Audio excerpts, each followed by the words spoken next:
Every Thursday, we're joined by Denis Campbell. Denis is editor-in-chief of UK Progressive Magazine and also host of Worldview with Denis Campbell on YouTube at youtube.com/worldview show.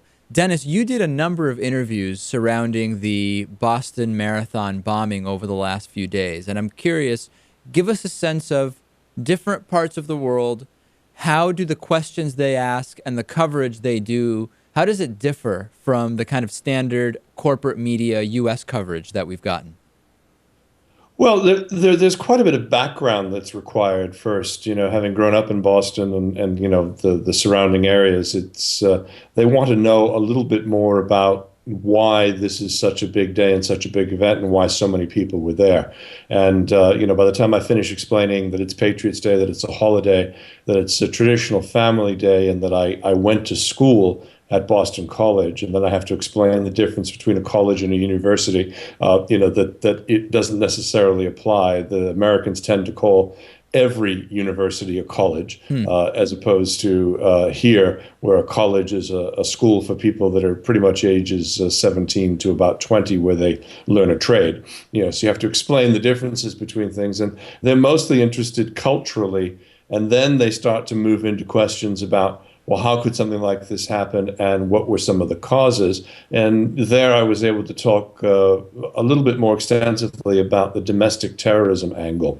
I've been very vocal in my outrage with Representative King and his Homeland Security Committee, focusing on brown-skinned Muslim men as opposed to the enemy within. And if you look at all the events that are going on in this week and the historical significance of, Tax Day with the anarchists, the gun debate.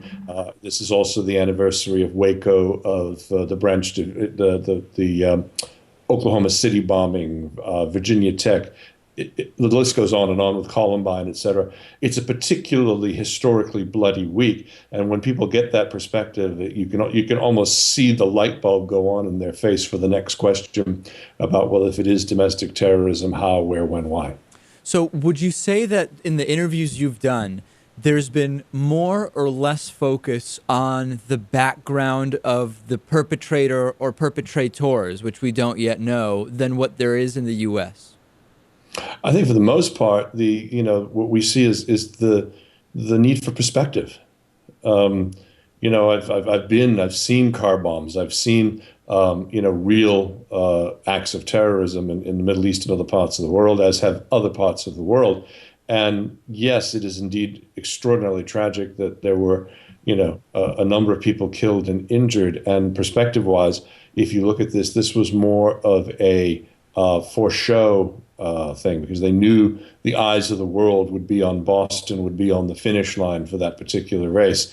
And just as is often the case with remembrances going all the way back to 9/11, I can remember a very dear friend of mine was a associate director at the Anne Frank House, and the American ambassador came over to sign a condolence book shortly after the Twin Towers had fallen. And this person really had to sort of, at least rhetorically, slap the ambassador across the face by saying, "Excuse me, but at that time they thought there were 5,000 people killed." He said, "But during the two world wars in Europe, there was the equivalent of a 9/11 a day, every day for 30 years. So we tend to lose perspective when it happens to us. And I know for me, it was particularly difficult doing interviews about an incident like this happening in my hometown.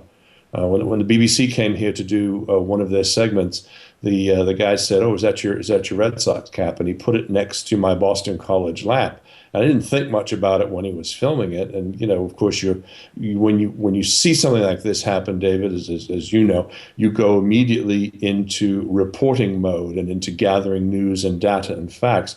It wasn't until late at night when I actually viewed the piece that they put together and saw that simple shot of the Boston Red Sox cap, the World Series cap from 2007, and the lamp, that it really hit home. Wait a minute, this happened in my own hometown. This Yeah, I happened. know what you mean. And by the way, please do send that piece. I would love to check it out, and maybe we'll put it in the description for this video so our audience can see it if it's available. But same thing with It's me. And actually I put it up on Worldview Show because what I did was I was when I got up the next morning, I had obviously captured it off of the iPlayer on the screen capture, so the piece follows, and hadn't even turned the lights on here in studio or anything. I just sort of talk from the heart directly to camera, saying this is yeah, it's really rough when it happens in your own hometown. I was really broken up by it, and then I showed the 2 minute piece from BBC, and they really did a fabulous job. And that's the other thing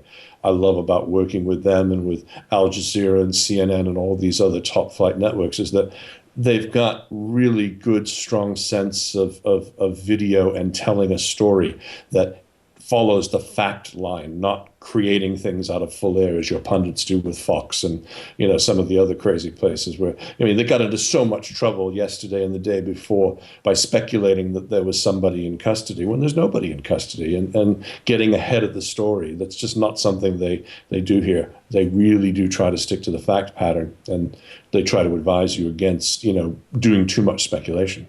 well, make sure to check out that interview that Dennis did over on his YouTube channel, youtube.com/worldview show. What else is coming up on your channel, Dennis?